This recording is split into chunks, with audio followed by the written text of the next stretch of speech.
Roviylar shunday hikoya qiladilar. Qadimda bir yigit Buxorodan Makka sari yo'l olibdi. Allohga yaqin bo'laman degan bir o'y xayol bilan Ka'ba atrofida qolib ketibdi. Buxoroda esa yigitning ota-onasi, qavmi qarindoshlari qolib ketibdi.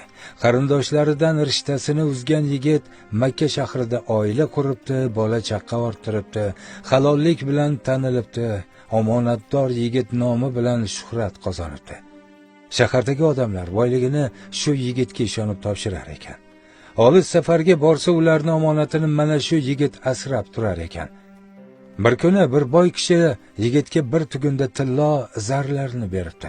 Olis yurtga ketayotganini aytibdi. Shu omonat sizda tursin debdi haligi boy. Yigit xo'p deb olib qolibdi. Oradan oylar o'tibdi, yillar o'tibdi va haligi boy yurtiga qaytibdi. O'sha omonatni olish uchun yigitning uyiga borsa, yigit vafot etdi deyishibdi. Omonatdan esa bizni xabarimiz yo'q, bu haqda gapirmadi deyishibdi uydagilari. Boy mahzun bo'lib orqaga qaytibdi. Borib Makkadagi ulamolarga uchrabdi, dardini doston qilibdi, yig'labdi. Ulamolar esa unga shunday yo'l ko'rsatibdi. Falon joyda buloq bor. O'sha joyga borib, o'sha yigitni chaqir. Jannatiylar ovoz beradi. O'zidan so'raysan deyishibdi. Boy borib qancha chaqirmasin hech kim ovoz bermabdi. Qaytib yana ulamolarga uchrabdi. Bo'lmasa, falon joyda bir quduq bor. O'sha joyda do'zaxiylar ovoz beradi. O'sha quduqqa borib chaqir deyishibdi unga. Boy borib o'sha quduqqa ovoz beribdi. Shunda haligi yigit ham nima deysan, gapir debdi. Boy omonatini so'rabdi. Haligi yigit bog'imdagi tut daraxtini tagiga ko'mib qo'yibman, qazib olavering debdi. Haligi boy kishi o'ylanib qopti. Maylimi yana bitta savol bersam debdi. So'rang deb ovoz beribdi yigit. Siz omonatdor yigit deb nom qozongan edingiz. Halol inson edingiz. Nega do'zaxiylar ichida yuribsiz debdi. Shunda haligi yigit javob beribdi. Men Makkaga kelib qolib ketdim. Buxoroda ota-onam, jigarlarim, oilam bor edi. Men ulardan xabar olmay dunyodan o'tib ketdim. Oxirat so'rog'imda silai rahim daftarim bo'sh chiqdi. Hamma qilgan amallarim o'chib ketdi. Robbim meni do'zax ahliga hukm qildi. Ey birodar, eng ezgu amal bu silai rahim ekan.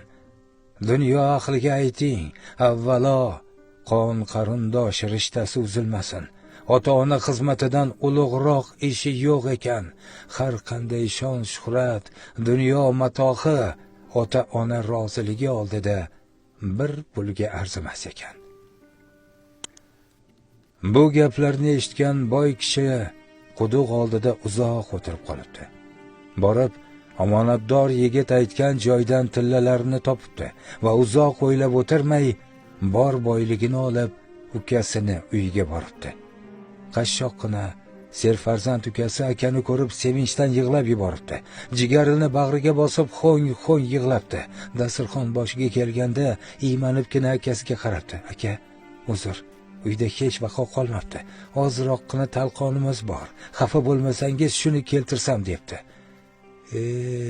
Ukajon, seni shunchalar holingda xabar olmagan men gunohkor akangni kechir. Mana tugundagi bor boyligim seniki ukajonim. Faqat chin dunyoga borganda ota-onam oldida meni yuzim yorug' bo'lsa bo'lgani. Bunga esa sen guvoh bo'lasan jigarim. Akasi shunday deb ukasini bag'riga bosibdi. Qissadan hissa shuki, jigarlar qiyomatda bizni yuzimizni oqlovchilar ekan. Ilohim barchamizni silai rahim daftarimiz savoblarga to'la bo'lsin. Ota-ona, farzandlar, jon jigarlar orasidan mehr oqibat ko'tarilmasin. Boyvachcha akalar bo'lamizmi, boy xotinlar bo'lib ketamizmi, jon jigarlarimizni holidan xabar olishni unutmaylik. Qalblariga mehr ulashaylik. Unutmaylikki, haj va Ka'ba ziyoratimiz oyog'imiz ostida turibdi. Qalb ko'zimizni kattaroq ochsak, savob eshigini ko'ramiz.